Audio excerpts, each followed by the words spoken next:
On Friday, the week before Thanksgiving, I was busy clearing the backlog of work off my desk. I was going to finish it by the end of the day, even if it killed me. My plan was to take a few days off next week, combining them with the holidays, and thus get 9 days in a row out of the office.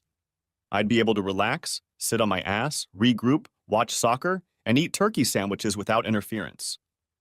Most people call me Don. My mom calls me Donald, and I don't like it, but what can you do? If they call me Donnie, it gets an angry reaction. My ex used to call me that, and it made my throat ache. I can still hear Janice's voice. Donnie, don't go. It's not what it looks like, Donnie. Please let me explain. It looked like this. She was having sex with some asshole she worked with in my bed, and she got caught. I thank my lucky stars every day that I found out before we got married. Janice and I were supposed to get married the following week, but I walked away and never looked back. The episode with Janice made me look at myself from the outside. I let her walk all over me. I put Janice on a pedestal. I tried to change for her.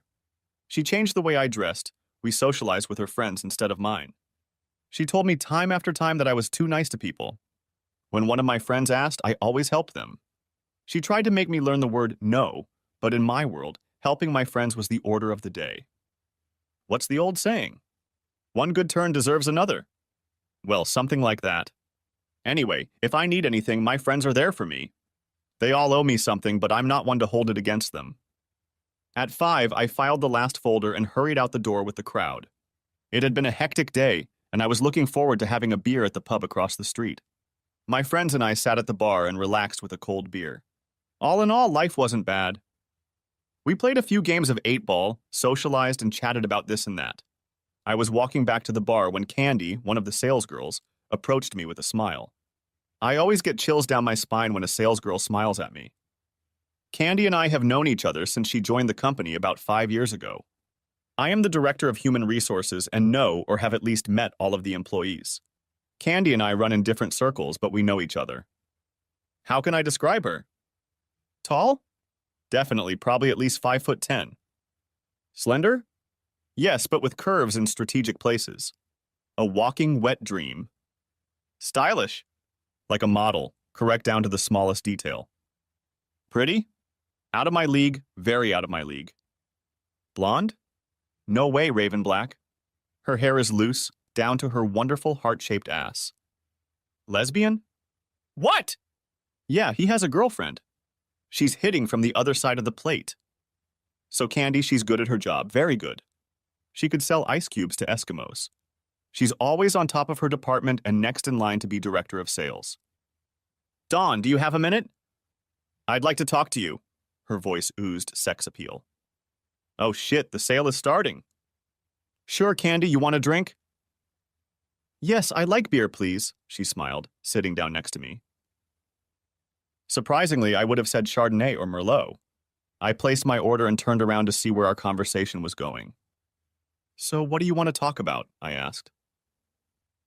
I have a little problem, and I was wondering if you could help. Now she wasn't so sure of herself anymore. I need a husband. Well, a boyfriend, actually. Her voice trailed off. Okay, I'll take a bite. What's the fun in that?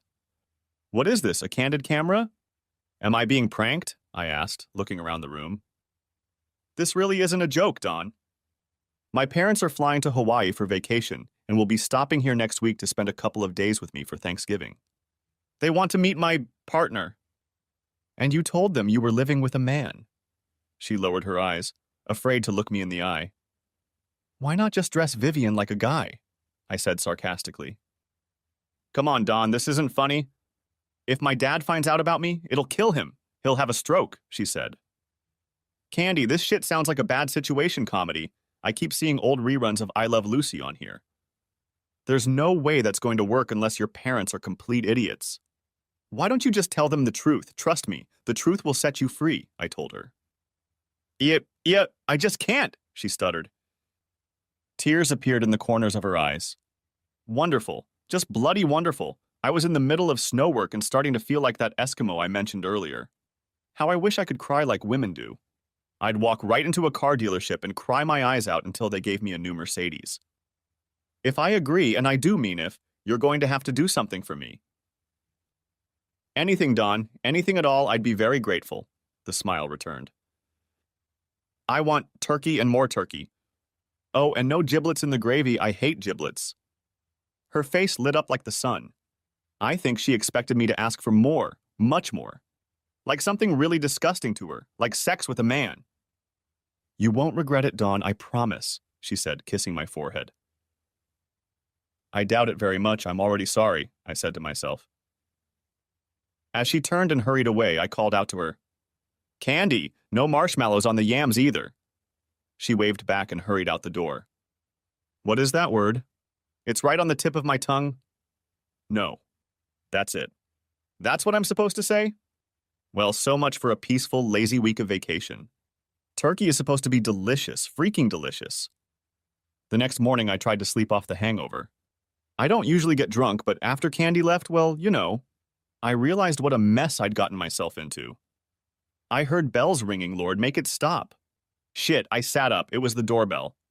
Who the hell could ruin my day at this hour? It wasn't noon yet. Candy? What the hell are you doing here? Candy stood on the doorstep with 4 large suitcases. Are you going to invite me in? She asked.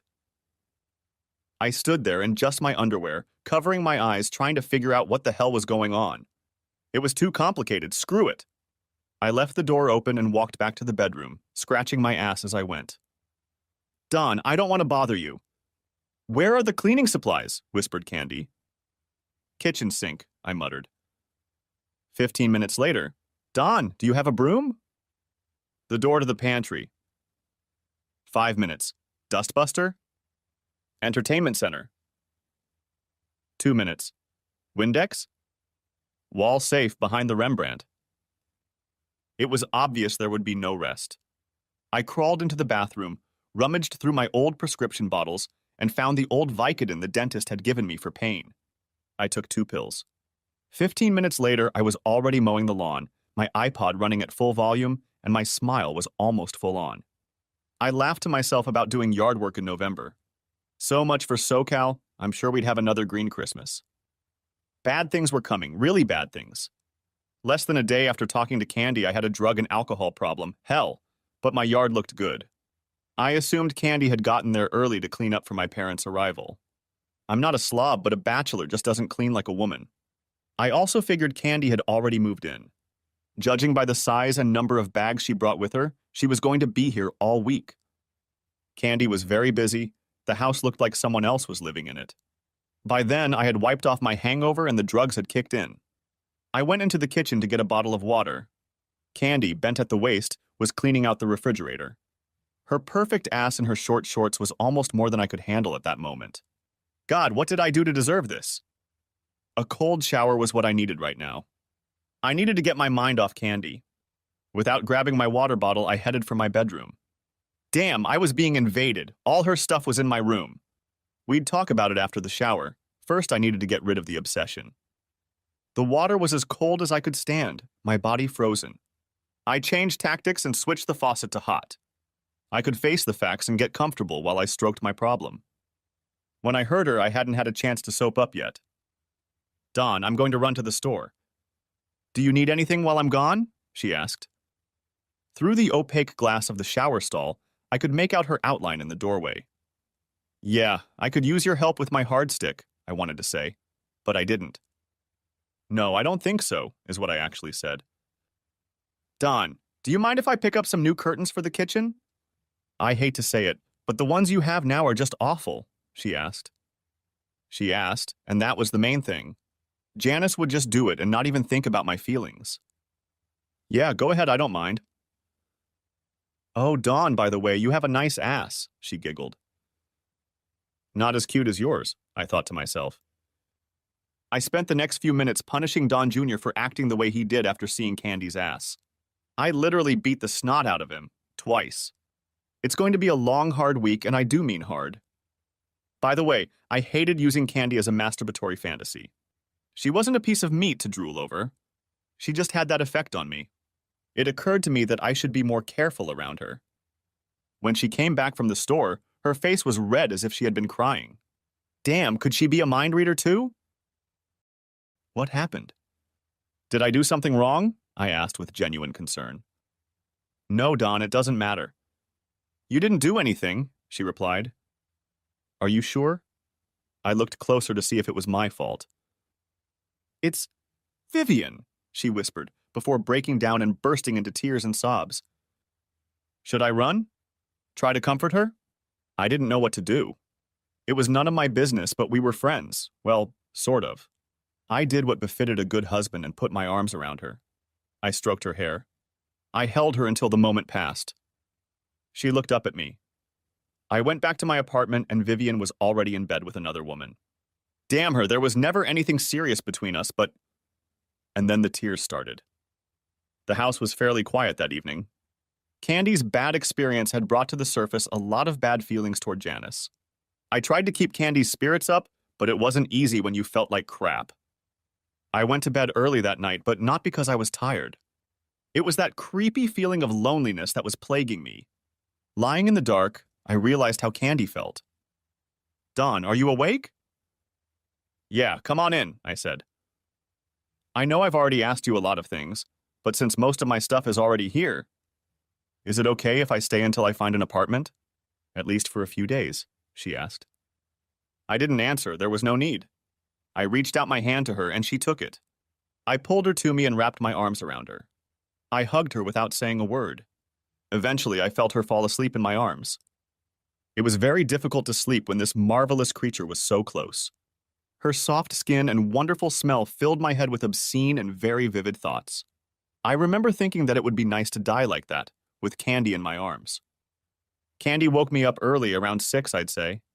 She handed me a mug of hot coffee and sat down on the bed. I wanted to say thank you for last night, Dawn. I needed it more than I can explain, she said softly and sincerely. I'll be there for you any time, Candy, I said. You've already done it. You're up pretty early. Are you going somewhere? I asked, noticing she was wearing a jacket. Yeah, I've decided to take the rest of my stuff. I want to get this over with. Give me 5 minutes. I need to brush my teeth, I told her. Candy was surprised, but she didn't refuse my offer to help. I wanted to be there for moral support if things went badly for Vivian. She was quiet along the way, and I sensed some bitterness, but not toward me. I suspected she was preparing for a confrontation. By the time we arrived, Vivian was gone. The packing went smoothly, and we were ready to leave in less than an hour. Vivian arrived when the last box was loaded into my old truck. So that's it? You were going to sneak out without saying a word? Said Vivian. What else is there left to say? You've made your choice, now live happily ever after, Candy said as she walked over to me and stood beside me. She reached under my arm and put her hand on my stomach. It was a very seductive gesture. Come on, Dawn. I see you wasted no time finding a replacement. I bet he's not as good as me. How's sex with a smelly, hairy man sound to you? The thought of it makes me sick, Vivian grumbled. Actually, it was more than I could have dreamed of. The sex was so much better than with you. Oh yeah, and the way he makes me feel like a woman. When I'm in his arms, it's so safe I feel protected. God, I get goosebumps just thinking about it. Candy ran her hand down the front of my pants. She looked up at me with her dreamy eyes from the bedroom. I felt like I was about to have a heart attack, but I played along. Viv, do yourself a favor, find a real man and get laid. Come on, honey, let's go, Candy told me.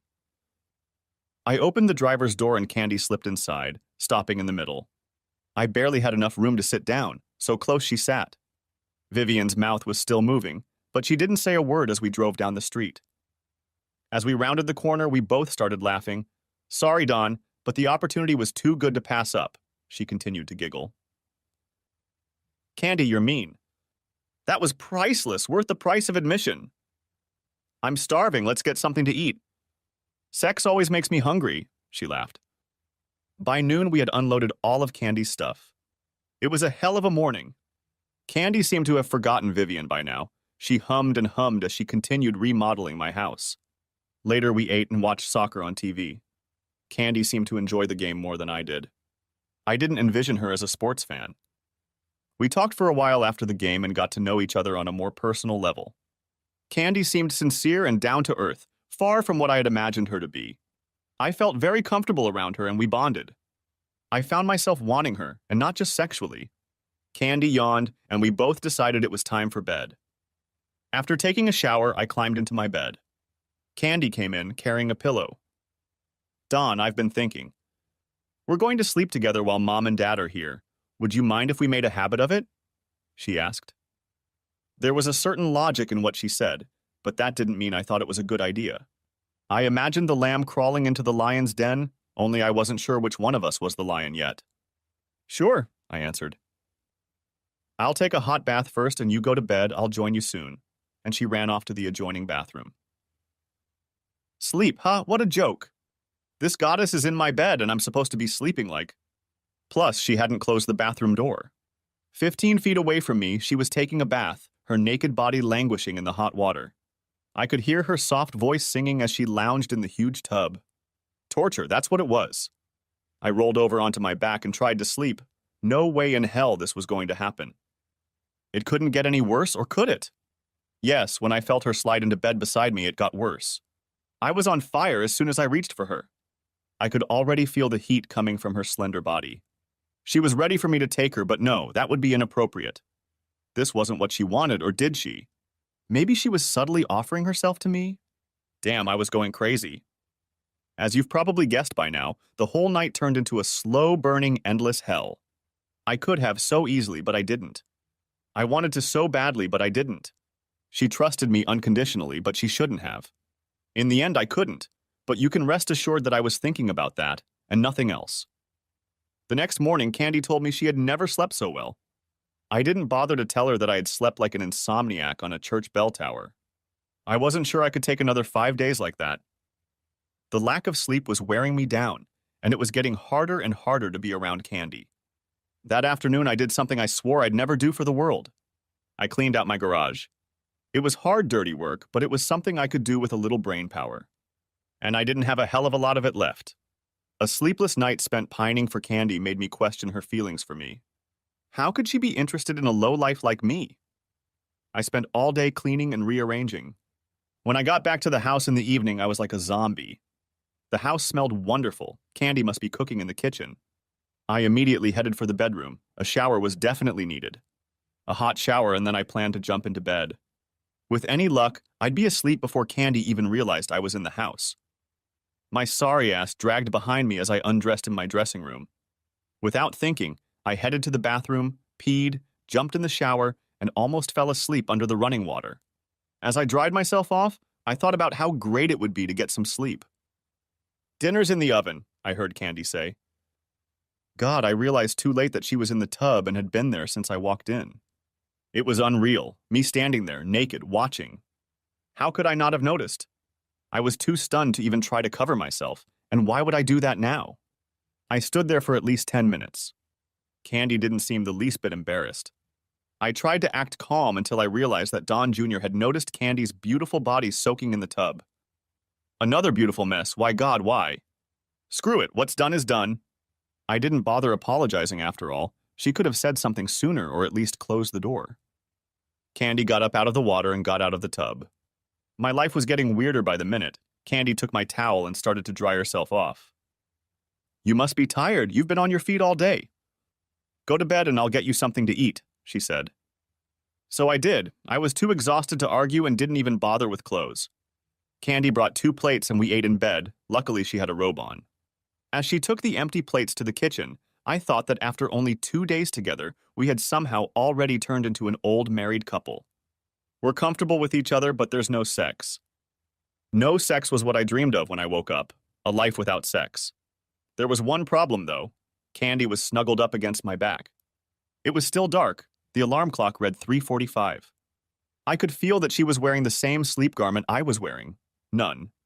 Her arm was resting on me, and Don Jr. was reaching for her hand. Candy attracted me like no one before her.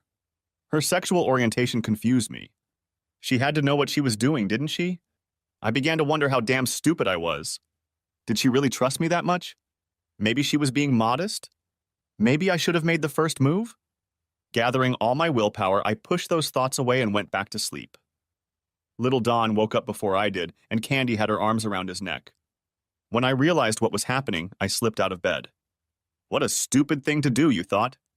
Maybe, but I wanted Candy to at least be awake during our first sexual encounter.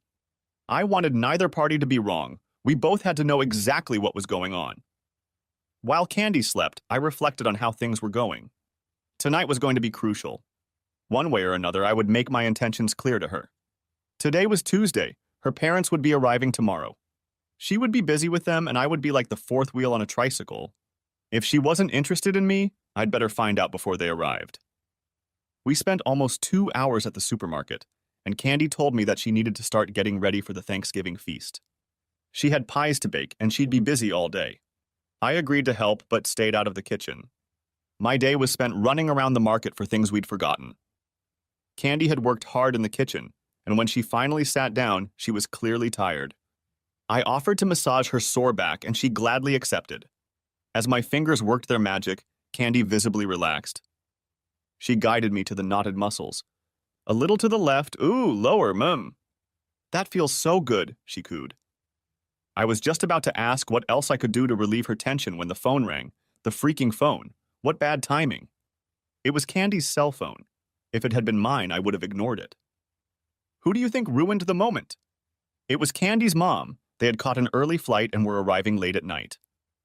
Candy was excited, and we spent a couple hours trying to figure out our stories. How long had we been together? When was the wedding? What would the children's names be?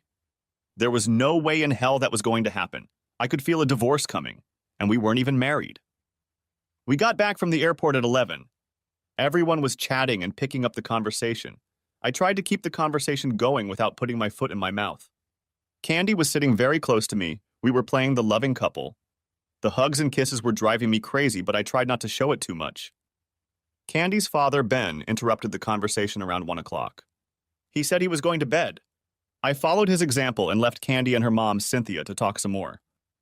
I felt the time was wrong to suggest anything tonight.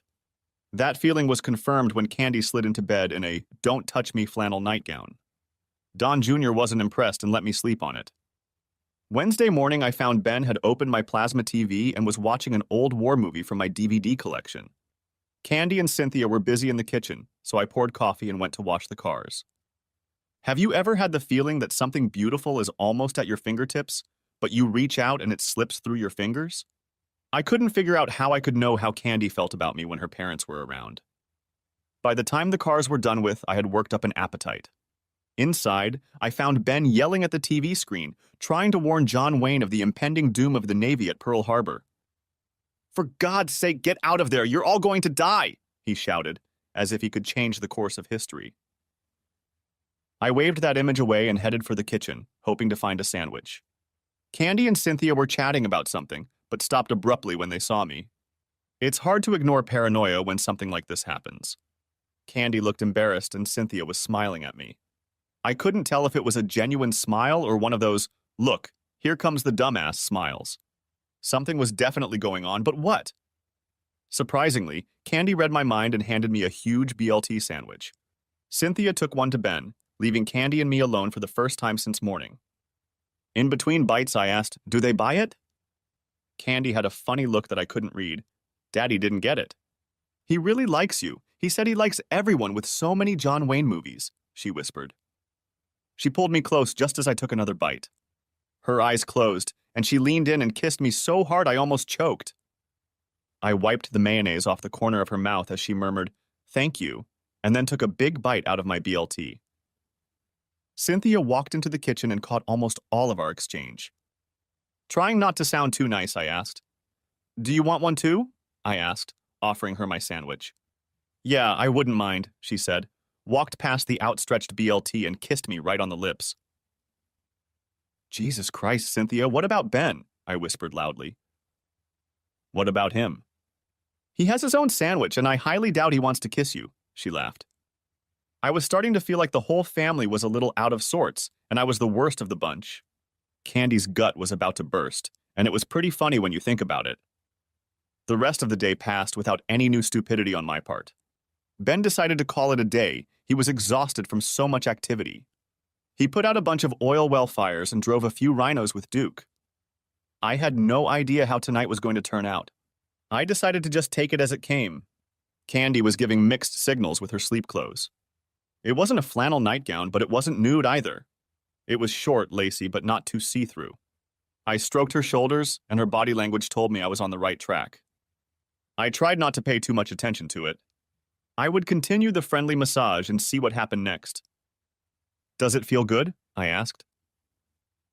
"Very good, please don't stop," she purred. "Let me get the lotion," I told her and went into the bathroom. When I returned, she had already taken off her nightie and was stretched out on her stomach. I warmed the lotion in my hands and gently spread it over her smooth skin. I started with the muscles of her upper back, rubbing and kneading them. Candy moaned and grunted. With my fingers, I pressed on the muscles near her spine. My thumbs penetrated deep into the tissue, making her moan with pleasure. I applied more lotion to my hands as I continued down to her lower back. "Oh God, yes, right here." "I'm in heaven," she whispered. My hands found a rhythm, and even with the lotion, I could feel her skin heating up from the friction. I continued my attack on her lower back. Candy was now completely relaxed. She didn't flinch when I removed the panties from her delightful ass. I replenished the lotion on my hands and determinedly began to rub it into her soft skin. My thumbs dug deep into her tired muscles as I caressed every inch of her skin. I expected her to tense up as my fingers penetrated deep into the slit of her lovely ass.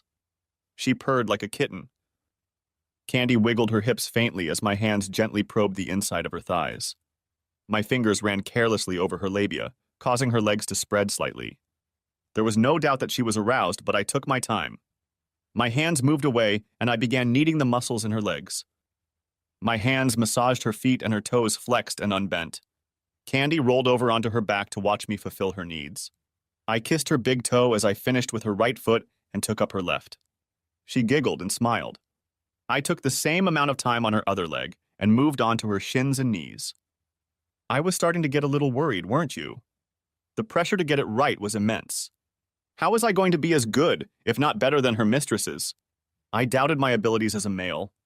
If I didn't stop thinking about this nonsense, I'd talk myself out of what I wanted most. It had taken me almost an hour to get to this point. Candy's legs were spread wide, giving me full access. I heard a deep moan and a sound like a muffled scream. I looked up at Candy. She looked back questioningly. It wasn't coming from her. When we heard the banging of the headboard of the bed against the wall in the guest bedroom, we immediately realized the source of the scream. Candy stared in horror at what was happening at her headboard. She wrapped a pillow around her head, trying to muffle the noise. "Dawn, stop it!" she pleaded. "How?" I replied. "Oh my God, this is so embarrassing!" she almost cried. She sat with her knees pressed tightly to her chest.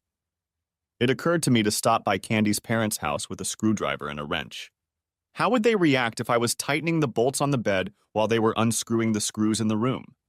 I quickly dismissed the thought. Gritting her teeth like it was my fault, Candy growled, "Do something, Dawn!" And I did the only sensible thing I could think of. I pulled Candy out of the fetal embrace and kissed her. I kissed her hard in a way that took her breath away. For those few seconds, it was possible to ignore the pounding of the bed. I kissed her again, and this time she returned the kiss. Now she was the aggressor and was greedily kissing my neck. This was not slow, passionate lovemaking, but greedy animal sex. Things were going very differently than I had envisioned our first time together. I felt her sink her teeth into my neck. Our sweaty bodies pressed against each other, and Candy cupped her palms around my face and showered my eyelids with small kisses. "I didn't do you any honor when I teased Viv the other day." "My first time with a man, it was amazing," she cooed. "Well, I had to do something to distract you from that damn sex," I joked. "What the hell?" she giggled. "Quickly changing the subject, honey?" "I'm hungry. Would you like something?" "Stay where you are, I'll fix something." I was standing at the stove toasting French toast when I felt hands run down my bare chest. I looked over my shoulder, expecting to see Candy. That smells delicious." "Can I have some?" Cynthia asked. "Sure," I replied, praying to God that she meant the toast. I moved back to grab a plate from the cabinet, trying to get Cynthia's hands off me. Cynthia is a very attractive woman, and under other circumstances, I would have been very happy to have her by my side. You can all see the position I was in. She was wearing a transparent kimono, and even in the dim light, I could see almost every feature of her beautiful body beneath the silk. Trying to remain calm, I set her plate down and returned to the pan to make more. Looks like Candy has adopted more than one family trait from me, she said cryptically. This is delicious. I took the bait. So what's it going to be? She's quite, shall we say, perky during sex. Well, as a mother goes, so goes the daughter, I prompted. Oh, did you hear that? She said without raising her eyes. How could you miss? I smirked. Honestly, Dawn, I was wondering how long this was going to go on. Candy was almost throwing herself at you. She told me she was wondering if she'd have to rape you. I looked at her in amazement. Really? I got the feeling I was being set up. So I take it you know all about her and me. Am I the only one who doesn't get the joke? What has to happen now, Mom? Am I supposed to take you back to my bed? Are we going to have a threesome? I was starting to get angry. Is that what you want? Do you want me? She asked. No, I really don't know, and where the hell is Ben in all this? I guess he likes to watch, doesn't he? Whoa, Don, you've got it all mixed up. As far as Ben is concerned, you're his future son-in-law. He knows nothing about Candy's lifestyle choices. It was done for his benefit. So you've been in on this from the beginning? I asked. I was starting to get worried about being led around like I had a nose ring in my nose. Cynthia seemed to know too much about our arrangement. No, Don, I wasn't.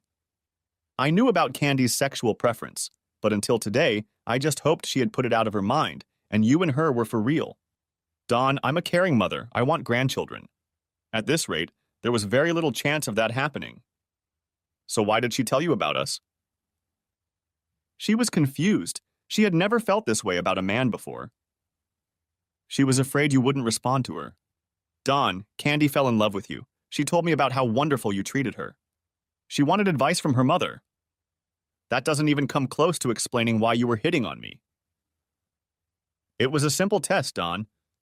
Now that you've made my girl a woman, I wanted to see if you just craved a piece of ass.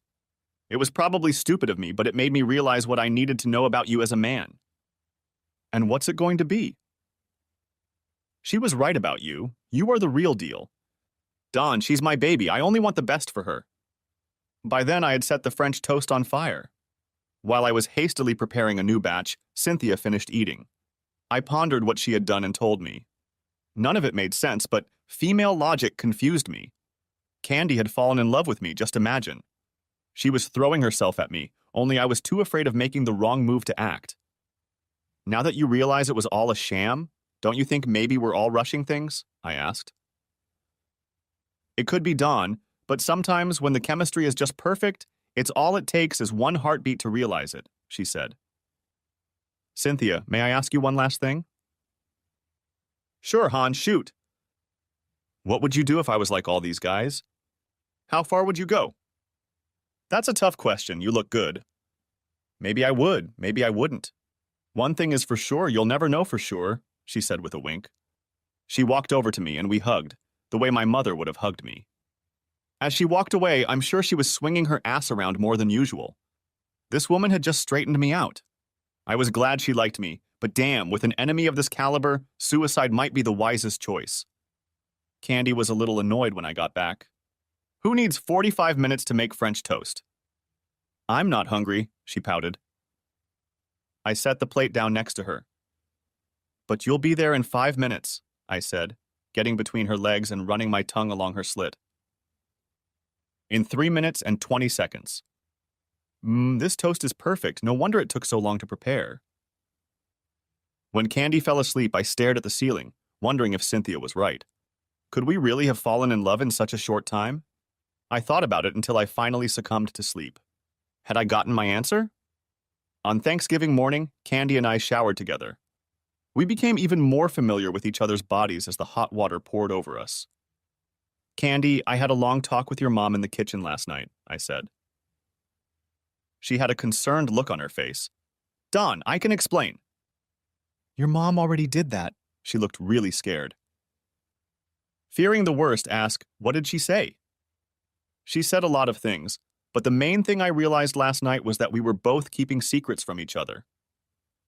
This is all going to end right now, and I'm just going to say it. Candy, I'm in love with you. What? I think I have soap in my ears. You just said. For a moment, I wondered if Cynthia was pulling my chain. I said I love you, Candy, I promised myself. I didn't have to wonder for long if I'd done the right thing. Candy jumped up from the floor and wrapped her arms and legs around me. Her kiss said a lot about her feelings for me. She broke the kiss. I love you too, she said with tears in her eyes. Ben was glued to the television. He and John were still trying to win World War II. Pouring her morning coffee, Cynthia smiled. How are you this morning, Donald? Just fine, Mom, I replied. It made her laugh. But it scared me a little that she was calling me Donald, something only my mother could get away with. Candy came in a few seconds later and kissed me so hard I almost fell to my knees. She hugged Cynthia tightly and whispered something in her ear. They both smiled. I couldn't be happier, Cynthia said. The bird is already in the oven. You two should find something to do for a few hours. Candy quickly oriented herself, grabbed my hand, and hurried into the bedroom. We spent the next few hours in bed watching a great soccer game on TV. The table was set for a sumptuous feast. It was a shame to carve the perfectly browned turkey. No. Everything looked so appetizing I could hardly wait. I chatted with the girls, enjoying our Thanksgiving dinner. Ben was focused on his food and didn't seem to be paying attention to the chatter. I think he was trying to go back and see what was going on at Fort Apache. Out of the blue, Candy said, I love you, Don. She said it softly, and the look she gave me melted my heart. Then, from the farthest and most distant part of left field, Ben, without raising his eyes or taking his eyes off the potatoes, said, Candy, does this mean you're no longer a lesbian? The silence was like a sonic boom. The girls stared at him with open mouths. Ben, said Cynthia in surprise. At the same time, Candy screamed, Daddy!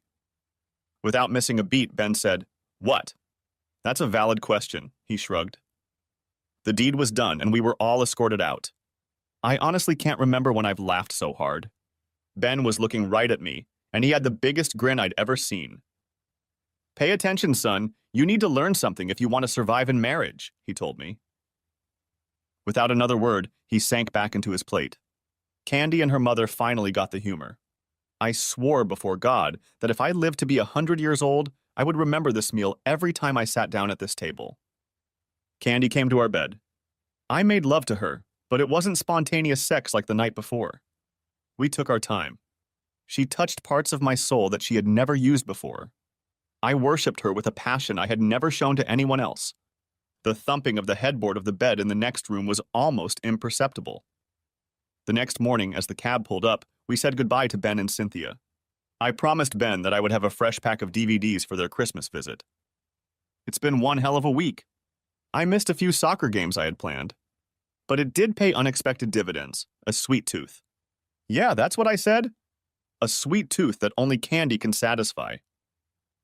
All right, everyone's presentations are done. Nick, the manager, said as he tried to move the discussion forward. Excuse me, I haven't. I recently found out something. Nick interrupted me and began to speak. There's apparently someone in this department who didn't graduate high school and is just a part-timer. Meetings should be for employees only.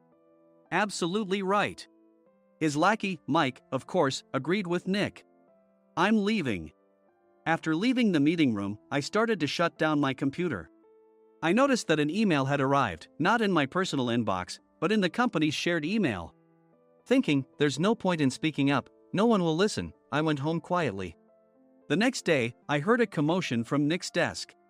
He was staring at his computer screen, his face pale. Nick!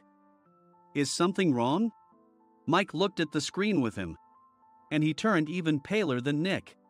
Why is he so angry? Knowing the reason for Mike's distress, I thought to myself, serves them right. My name is Adam. My mother passed away when I was in the 9th grade, and I was raised by my father. Well, you could hardly call it being raised. After my mother passed, my father changed. He drowned his sorrows in alcohol, and though he still went to work, he squandered our living expenses on horse racing. Because of that, I had to start working part-time as soon as I entered high school. Every month, I went to the convenience store with bills in hand that couldn't be auto-deducted from my father's account. Even though I endured it because I didn't want to be alone, I reached my limit in my second year of high school and dropped out. I found a live-in job at a distant inn. Thank you for everything. The day I left home, my father, still staring at the TV, spoke. Take care. That was our last conversation. Back then, 18 wasn't the age of majority, so I needed my father's permission to work, and I couldn't hide my place of employment. Yet, my father never visited me even once. I kept working just to survive, and before I knew it, I was 42. Years of hard work paid off, and I was transferred to the headquarters. I was thrilled to be recognized by the company, as I thought I'd be working in the field until retirement due to my lack of formal education. Listen up. Our work can change the future of our employees. Don't drag us down. On my first day after the transfer, Nick, dressed in an expensive suit, spoke sternly. There was a reason for this. Our inn was located in a prominent tourist destination, known so well that everyone in the state could sing its commercial jingle. At its peak, we had 5 locations within the state. But that was long ago. Due to financial difficulties and aging facilities, only the place where I had worked for many years and the original establishment remained. I was prepared to lose my job anytime, but now there was a glimmer of hope. With the rise of social media, the tourist area where the inn was located started gaining attention again. Depending on how hard the sales department, where I was transferred, worked, we could either thrive or be forced to give up this prime location to the new hotel chains continuously popping up. For Nick, who had switched careers from another industry to strengthen our sales, this was a battle he couldn't afford to lose. I understood why he had to be strict. I will do my best. Nick sneered at my enthusiastic declaration. Did you not hear what I said? I'm sorry. I thought I was listening carefully. Out of habit from years of customer service, I apologized reflexively, though I had no idea what had offended him. Someone was watching me with a smirk. In this department, there are those who are expected to excel and those who have been shoved here because they have nowhere else to go. You are the latter. It was Mike, the section chief. He's 7 years younger, at 35. But he was called to headquarters much earlier than I was and had been moving around within the headquarters ever since. I'm not jealous, but I can't accept that he's my boss. Graduating from a prestigious university, he has an unusually high pride and caused many problems as a newbie, making things very difficult for me when I was the front desk leader. When I found out Mike was transferred to the sales department a month before me, I was disheartened. Mike is right. With just a middle school diploma, there's not much you can do. Don't even think about achieving results. As if I didn't exist, Nick remarked, I'm thirsty. Mike eagerly ran to the coffee maker. It seems Mike is Nick's lackey. I regretted being happy about my transfer to headquarters, wishing I had stayed on site forever. Send a direct mail to every company on this list by the end of the day. Nick only assigned me tasks that even a new graduate could handle. What? There are over 1,000 companies. You want me to send to all of them by today? Yes, if you and your fellow misfits split the work, even those with nowhere else to go should finish by today. I glanced at the employees typing away expressionlessly. They were worn out from customer service, only thinking about leaving on time, or were women reassigned after having children, with zero motivation for work. Even Sam, a new graduate from the same university as Mike, who was supposed to be among the expected achievers, had no enthusiasm for the job, having joined the company wanting to do customer service. I don't care what they say, I plan to quit anytime, he said. Only Nick and Mike were highly motivated, making all the decisions between the two of them. I originally only wanted to work at the inn to survive and had no particular attachment to this job. I swallowed my words, thinking I had no right to reprimand them. About a month after the transfer, Nick told us with a frustrated look. To commemorate the 50th anniversary, we've decided to create a plan exclusive for one group per day. Originally, Mike and I were supposed to come up with it, but our president, Mr. Thompson, insists on hearing everyone's opinions. So, you all get a chance. As Nick explained, Mike began handing out prints. Make sure not to embarrass Nick. If your ideas are half-baked, you'll have to redo them. It seemed that they had printed his handwritten notes by Mr. Thompson, which included several questions and a section for free responses. It made sense why Nick had to seek our input, given that all responses had to be submitted to Mr. Thompson. We were given a week to think about it, and a meeting was scheduled to compile our ideas. My plan is to let guests enjoy both the old and modern America. Nick began the presentations. Guests would watch a master confectioner at a nearby traditional sweet shop make sweets in front of them. The welcome drink would be premium tea in a bottle. Nick's plan was certainly attractive. After his presentation, Nick called on us to present in the order we were seated. Just as I stood up for my turn. "All right, everyone's presentations are done." "Excuse me, I haven't. I recently found out something." Nick interrupted me. "There's someone in this department who didn't graduate high school and is just a part-timer." He was likely talking about me. I joined the company as a part-timer and was made a full-time employee when I turned 20. That was 20 years ago, so Nick and Mike probably had no chance to know until recently. Meetings should be for employees only. Absolutely right. After that, Nick kept creating opportunities to solicit everyone's opinions, purposefully excluding me from speaking. The meeting unexpectedly heated up and went past the scheduled end time. A few people asked to leave, and the discussion continued with the remaining few. "Still here?" Normally, you'd leave in that situation. Though I had no attachment to the job initially, hearing kind words from customers made me want to make them happier. For someone like me, with nowhere to go, the inn was my home and customer service was my life. I felt pathetic about my current self. "I'm leaving." I left the conference room and started shutting down my computer. I noticed an email had arrived, not in my personal inbox, but in the company's shared email. Thinking no one would listen to what I had to say anyway, I quietly went home. The next day, while preparing the DM as instructed, I heard a commotion from Nick's desk. In his haste to stand up, he hit his knee on the desk. He stared at his computer screen, his face pale. "Nick! What's wrong?" Mike, thinking he should be the first to rush over, approached Nick while still wearing his coat. He peered at the screen with Nick. And he turned even paler than Nick. Why is he so angry? Who is responsible for this company? Nick, more irritated than ever, asked, and Mike answered without checking. Probably Sam. Sam wasn't there because he was attending a morning training session for new hires. Nick gave up on getting angry and returned his gaze to the screen. They were looking at an email that arrived right after the end of the working day yesterday.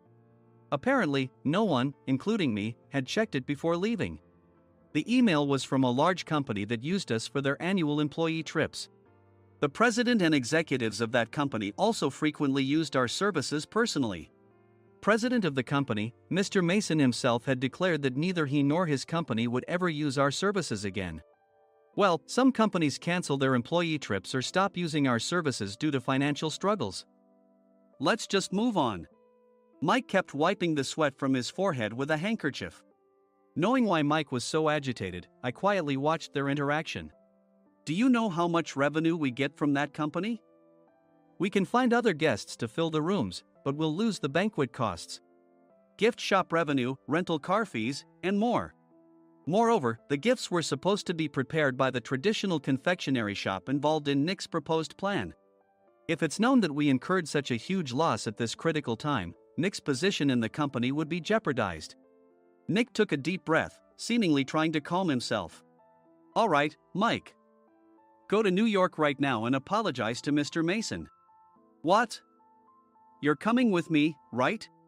I have urgent work to do." "I trust you, which is why I'm entrusting this to you." "Please." Mike, believing Nick's sincerity, agreed with a determined look on his face, saying, "Yes. That's Nick for you."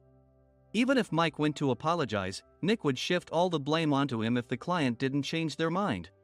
Well, it was Mike's fault to begin with, so it served him right. About 3 hours later, Sam answered a call from somewhere and repeatedly apologized, saying, "I'm very sorry." Everyone watched to see what was happening. After ending the call, he informed Nick with a weary tone. When Mike arrived at the client's company, he only made things worse, further infuriating Mr. Mason. He was demanding, "Get his boss here immediately." It was no wonder Sam was exhausted, dealing with such a call right after returning from training. "What is that idiot doing?" "All right, Adam, you're coming with me." If sacrificing Mike didn't work, then I must be next. Normally, I'd want to refuse at all costs, but I saw an opportunity in this situation. If I can be of assistance, I'd be happy to join you. I obediently followed Nick, and we flew to New York. When we introduced ourselves at the reception, it became clear how serious the situation was, as the receptionist personally escorted us to the president's office. Angry voices leaked through the door, making both Nick and me uneasy. "Excuse me. I'm Nick, the supervisor. I understand my subordinate has caused you trouble, and I deeply apologize." Nick, with his experience in the corporate world, knew enough to offer an apology before excuses. However, his customer service skills left much to be desired. I sighed as I saw Mike trembling like a small dog in the corner of the room. "What kind of training are you giving your subordinates?"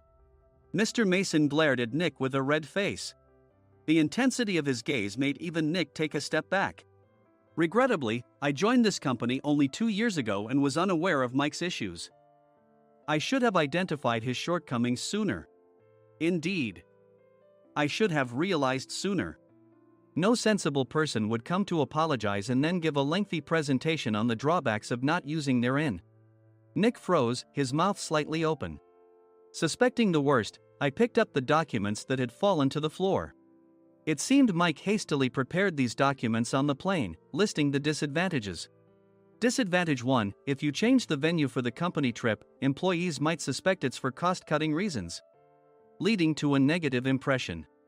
Reading it aloud half-jokingly, Nick snatched the papers from my hand and checked the contents with a furious expression. Among the stack of documents was a receipt from a nearby convenience store's copy machine. I felt a pang of dread, hoping he hadn't shown the receipt as well. What do you think he said when I asked what kind of nerve he had to do this? I'm very sorry." Faced with the dire situation, Nick must have thought there was nothing left to do but apologize. In a voice smaller than I'd ever heard from him, he uttered words of apology. He said, "I'm a Harvard graduate. I don't believe I said anything wrong." "Mike, what have you done?" Forgetting his plan to pin the blame on Mike, Nick yelled loudly, even in front of Mr. Mason. "I didn't do anything wrong." "You're still saying that? Look at him." Mike pointed at me with a shaking hand. "I was assigned to headquarters in my 20s and now I'm a section chief. This guy only made it to headquarters at 42. Everything I've done proves I was right. So why are we losing the contract?" Having said his piece, Mike collapsed to the floor. "Of course. You were sent there because you had nowhere else to go." Mike never expected to hear such words from someone he looked down upon. He lunged at me, and Nick hurriedly stepped in to stop him. "Mr. Thompson told me Mike is a quick thinker, and to take good care of him." There's no way he was pushed aside. "Don't make things worse here. He didn't say quick thinker, he said only quick-witted, didn't he?" I don't remember that part." I recalled the many troubles Mike caused when he was a newbie. When Mike was on the front line, his pride was so high that he never apologized to customers. Customer service, especially in our job, doesn't work alone. It brings both good and bad situations. If the front staff or housekeepers made mistakes, or the cleaning company didn't properly clean a room, one had to apologize to the customers regardless of personal fault. Mike, in such situations, would never apologize, insisting he wasn't at fault. This often angered customers, and as the front desk leader, I frequently had to apologize on his behalf. He caused complaints and disrupted operations, which is why he was quickly moved to headquarters. In departments where he didn't interact directly with customers, his quick thinking was beneficial and things went well. But it seemed his flaws were starting to show. Corporate reservations are supposed to be entered into the system by the sales representative. But a quick check yesterday revealed that more than 10 items were missing from the client's reservation. The handover document clearly stated what needed to be prepared. Why didn't you enter it into the system? Why do we have to give them special treatment? Filling rooms near the banquet hall, setting up all the food in advance. Specifying the brand of wine, they're too demanding. No wonder he always angered customers, I thought, feeling a headache coming on. Grouping them in rooms near the banquet hall is for our benefit too. It makes it easier for the staff to set up beds and serve breakfast since everyone's schedule is synchronized. As for the other requests, Mr. Mason suggested them to lighten our load. I didn't know that. Nick finally seemed to realize that Mike was the one who had angered the client. What did you say to them? I just told them we wouldn't give them special treatment anymore. We shouldn't waste effort on things that don't bring in money. I was utterly exasperated at his lack of understanding of customer service. Of course, we shouldn't comply with unreasonable demands. But carrying over successful practices from past stays makes customers feel remembered and enhances their experience. Good memories encourage repeat visits. That's part of our job. I looked down at Mike, who was sitting on the floor. In our job, nothing is a waste. Mr. Thompson likely moved you to the sales department, hoping you'd finally understand this. How do you think he feels now that you've failed to meet his expectations? Mike, tears in his eyes, fled the president's office. I was amazed he still hadn't apologized. You have it tough, Adam. It's okay, we're all employees of the same company. I deeply apologize for this disrespectful incident. Especially after all the care you've shown us. If it weren't for you, Adam, I really would have stopped staying here. When I heard you were moving to the sales department, I was willing to reconsider if you handled it. Seeing us talk so amicably, Nick's face contorted. Do you two know each other? Adam's service is excellent. I always requested him specifically. Normally, we don't accept specific staff requests, but we made an exception for Mr. Mason, adjusting my shifts accordingly. He had personally stayed at our hotel just before my transfer, and during casual conversation, I mentioned, I'm moving to the sales department soon. If I hadn't told him then, things could have been much worse. Please continue to take care of us. I look forward to it. On the return flight, Nick awkwardly offered me a can of beer. It's still working hours. Of course, I had no intention of forgiving him for a single beer. Nick might try to pin everything on Mike and avoid any consequences. While pondering this, a startling fact came to light. Nick, the tea bottles for the plan have arrived. I handed Nick a bottle labeled with our inn's name. They look good. What are you talking about? These are plastic bottles. I had assumed we would use the trendy, high-end bottling tea. But what arrived were ordinary plastic bottles of tea with customized labels. The only unique aspect was the label, which had the inn's name, making it look customized. Upon further investigation, I discovered that a substantial amount of money was set to be paid to the tea company. It was priced like bottling tea. Does this plastic bottle really cost $100 each? The tea inside is specially blended for us. The extra cost is for that. Wouldn't it be better to use another tea company? Or is there a specific reason we must use this one? As Nick continued to make excuses, I showed him a printed email. I informed the tea company's president, Mr. Mitchell, that we discovered irregular payments and he confessed. He said you two were high school classmates and planned to split the extra money. That idiot. Why did he confess? That's not important. You should worry about yourself, this could turn into a police matter. Opening the bottle cap, I suggested. How about calming down with this tea? It supposedly has a relaxing effect. Nick drank the tea frantically. In the following days, decisions were made about their fates. Mike was reassigned to the General Affairs Department, with no chance of transfer or promotion, as per Mr. Thompson's orders. As for Nick, since the payment to the tea company hadn't yet been made, he narrowly avoided legal trouble. Instead, he was encouraged to leave the company, and to avoid further complications, Nick submitted his resignation. Rumor has it that connections between HR departments have made it difficult for him to find new employment. Even though it was good to have those two gone, something unexpected happened in the sales department. Everyone became motivated and united in refining the 50th anniversary plan. In the end, my plan was adopted. We collaborated with the Tourist Information Center to provide personalized guides. The plan, tailored to the number of guests, was truly special for the 50th anniversary. Hey, is Adam's family coming to stay? I immediately booked that special plan for my family. Sam noticed it on the reservation list and quickly picked up on it. Yes, I'm inviting my father. That's great. I might invite my parents too. I lacked the courage to face my father just as Adam. But here, with the confidence Mr. Mason praised, I felt ready. The 50th anniversary plan was a perfect opportunity to reconnect with my father.